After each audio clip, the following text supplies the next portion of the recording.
روزے کے طبی فوائد تو بہت سارے ہیں. وزن کی کمی ہے، شوگر اور بلڈ پریشر پہ بہتر کنٹرول ہے، قوت مدافعت میں بہتری ہے، نظام ہضم میں بہتری ہے، فیٹی لیور کا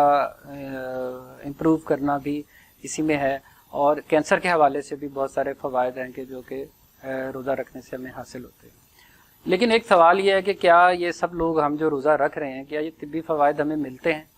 تو عملاً زندگی میں ہم دیکھتے ہیں کہ یہ فوائد ہمیں نہیں ملتے،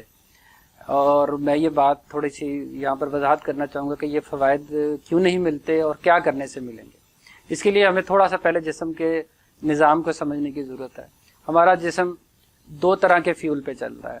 ایک کو ہم کہتے ہیں کہ یہ شوگر برنر ہے یا کاربوہائیڈریٹ برنر ہے، اور دوسرے کو ہم کہتے ہیں کہ یہ فیٹ یا کیٹون برنر ہے. روٹین میں جو ہم کھانا کھاتے ہیں یا کاربوہائیڈریٹ لیتے ہیں تو جسم جو ہمارا ہے انرجی کے طور پر اسی کاربوہائیڈریٹ کو ہی استعمال کرتا ہے، اور کاربوہائیڈریٹ یا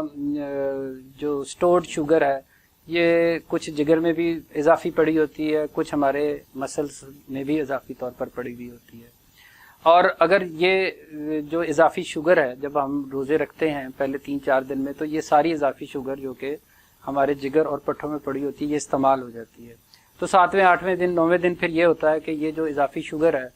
یہ ختم ہو چکی ہوتی ہے، اور جسم کو آپ کہہ لیں کہ مجبوراً جو ہے وہ فیٹ پہ کنورٹ ہونا پڑتا ہے. وہ پھر اپنے انرجی سورس کے لیے جسم کو فیٹ یوز کرتے ہیں. اس کو ہم کہتے ہیں کہ اب یہ جسم شوگر برنر سے فیٹ برنر ہو گیا. تو جتنے بھی ہمارے طبی فوائد ہیں جن کی ہم نے ابھی بات کی، یہ سارے کے سارے صرف اس صورت میں ہمیں حاصل ہوتے ہیں کہ اگر ہمارا جسم جو ہے وہ فیٹ برنر ہو جائے. اب اگر ہم جو ہماری یہاں کی کلچرل کہہ لیں کہ جو کھانے پینے کی عادات ہیں اس میں جس قسم کی ہم افطاری کرتے ہیں اور جس میں کاربوہائیڈریٹ کا استعمال بہت زیادہ ہے، ہم عام طور پر سموسے، پکوڑے، دہی بڑے اس قسم کی چیزوں سے افطاری کرتے ہیں، اور پھر اس کے بعد جو ہے اور بھی اس طرح کی چیزیں کھاتے ہیں. تو اوور آل جو ہمارا کاربوہائیڈریٹ کا استعمال ہے وہ الٹا بڑھ جاتا ہے رمضان کے اندر. اگر یہ کاربوہائیڈریٹ کا استعمال زیادہ ہے تو یہ بات یقینی ہے کہ جسم پھر کاربوہائیڈریٹ پہ ہی روزوں کے درمیان چلتا رہے گا، وہ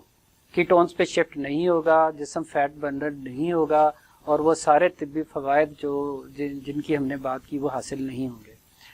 عام طور پر جو وزن کی کمی ہے جو ہم نے پہلا فائدہ کہا، اس کے لیے مرد حضرات کے لیے ریکمنڈیشن یہی ہے کہ عام دنوں سے مرد اور خواتین نے 500 کیلوریز کو عام دنوں سے کم کرنا ہوتا ہے رمضان میں. ہم دیکھتے ہیں الٹا یہ 500 یا 800 کیلوریز بڑھ جاتی ہیں رمضان میں. تو جو ریکمنڈیشن ہے مرد حضرات کے لیے کہ ان کو اپنی کیلوریز رمضان کے دوران میں 1800 تک محدود رکھنی چاہیے، اور خواتین جو ہے ان کو 1500 تک محدود رکھنی چاہیے. تو روزے کے جتنے بھی طبی فوائد ہم نے بات کی کہ وزن کی کمی ہے، شوگر اور بلڈ پریشر پہ بہتر کنٹرول ہے، مدافعتی نظام میں بہتری ہے، نظام ہضم میں بہتری ہے، ذہنی استعداد میں بہتری ہے، کینسر سے بچاؤ ہے، یہ صرف اسی صورت میں ہی حاصل ہو سکیں گے اگر ہم نمبر 1 کیلوریز کو کم رکھیں گے، اور نمبر 2 رمضان کے دوران جو کاربوہائیڈریٹ کا استعمال ہے اسے بھی کم سے کم رکھیں.